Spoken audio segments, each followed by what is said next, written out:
Мен сіздерге бүгін осындай әдемі, дәмді муравейниктің жасалу жолын көрсетемін. Бізге ол үшін 2 пачка сары май керек.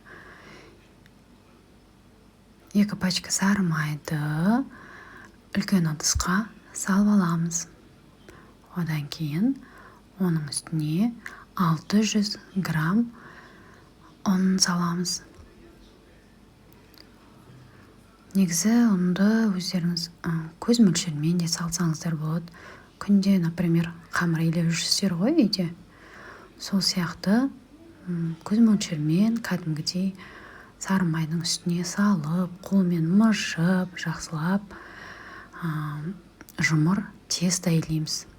Яғни кәдімгі қатты, қолға жабыспайтын жақсы қатты тесто илеп аламыз. Май үй температурасында еріп алдын ала тұрғаны жақсы. Егерде ондай болмайтындай асығыс жағдай болып жатса, кәдімгідей су моншасына или кәдімгідей кастрюльге ерітіп алып барып илесеңіздер де болады. Ешқандай айырмашылық одан болмайды. Міне бізде осындай домалақ тесталар дайын болды. Тесталарды мясорубкадан өткіземіз. Ол мясорубкаға жабысып, мазаңызды алмайды.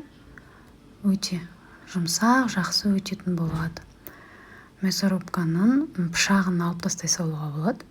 Тек қана тор көзін салып, солай айналдырып тесталарымызды шығарып аламыз.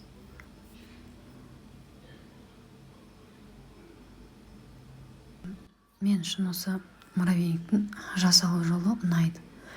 Басқа да түрлерін жасап көрдім, бірақ маған олар ұнаған жоқ.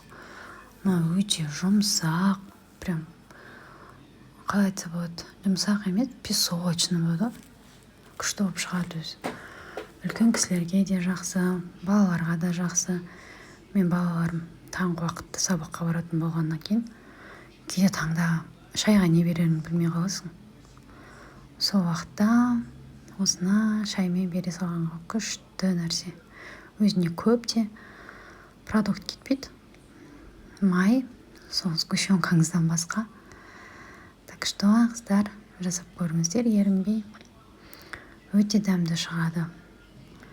Міне, тестамыз осылай күшті стручковый болып шығады. Прям жасап атқанда да антистресс.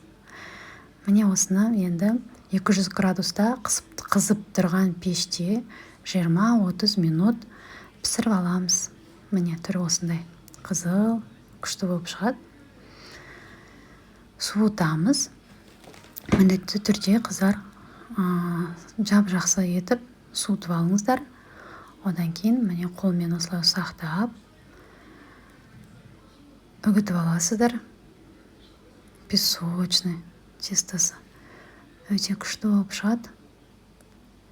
Аямай жақсылап үгітіп тастаңыздар. Ұсақ-ұсақ болуы керек.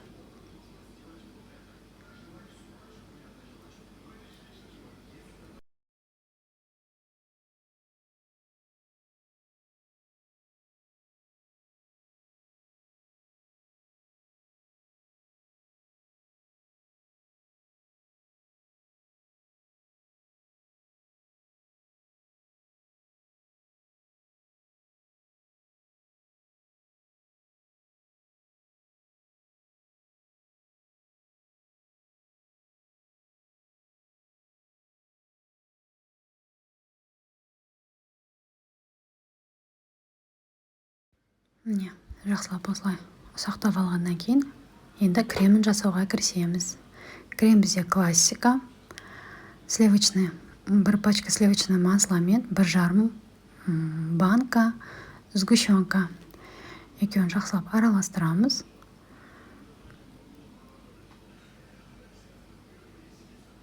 Міне, осындай однородный масса шыққанға дейін жақсылап араластырамыз. Май үй температурасында еріп тұрған болуы қажет.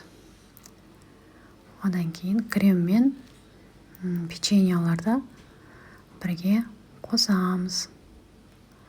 Кремін молырақ құя берген дұрыс, өйткені кремді печеньелер өздеріне сіңіріп алады.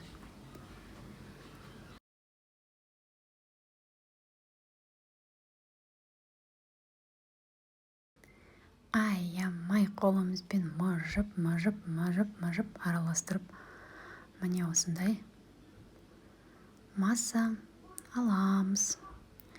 Енді оны күштілеп, әрлеп, өздеріңіз жақсы ыдыстарға орналастырып, бетіне шоколадты теркадан өткізесіздер.